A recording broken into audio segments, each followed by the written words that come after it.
બીજું આપ લોકોના માધ્યમથી સમગ્ર જામનગરવાસીઓને મારી એક વિનંતી છે કે બ્રિજ ખુલ્લો મુકાયાને હજુ 24 કલાક પણ નથી થયા, પણ આજે સવારે મેં જ્યારે બ્રિજનો રાઉન્ડ લીધો ત્યારે કેટલીક શોકિંગ બાબતો મારા ધ્યાન પર આવી કે 24 કલાકની અંદર પણ આપણે એ બાબતને જાળવી શક્યા નથી અને જે બ્રિજ છે એની પેરાપેટ પર ઠેર ઠેર પાનની પિચકારીઓ જોવા મળી છે.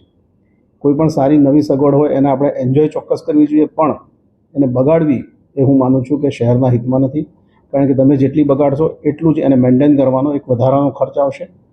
એટલે આપ લોકો સમજી શકો છો કે કોર્પોરેશનને જો કોઈ વધારાનો ખર્ચ કરવાનો થશે તો એ કોર્પોરેશન પર પૈસા ક્યાંથી લાવશે. ફાઇનલી ટેક્સ વધારવો પડે.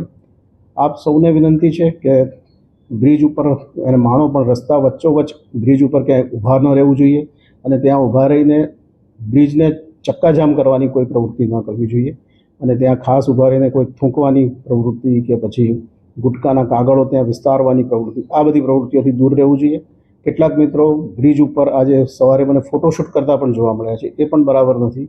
એઝ વેલ એઝ એની ઉપર રેસિંગ સ્ટન્ટ કરવા કે પછી આપણે એની ઉપર રોંગ સાઈડમાં લોકોને જાણી જોઈને મુસાફરી કરતા પણ મેં આજે જોયા છે. આ બધી બાબતો બ્રિજ ઉપર એક્સિડન્ટને નોતરશે એ આપ સૌને ચેતવણીભરી વિનંતી સાથે થેન્ક યુ. જામનગર શહેરની અંદર ICCCનો પ્રોજેક્ટ ટૂંક સમયમાં આપણે કરનાર છીએ. એની અંદર એ કેમેરાનો ભાગ કવર થઈ જનાર છે.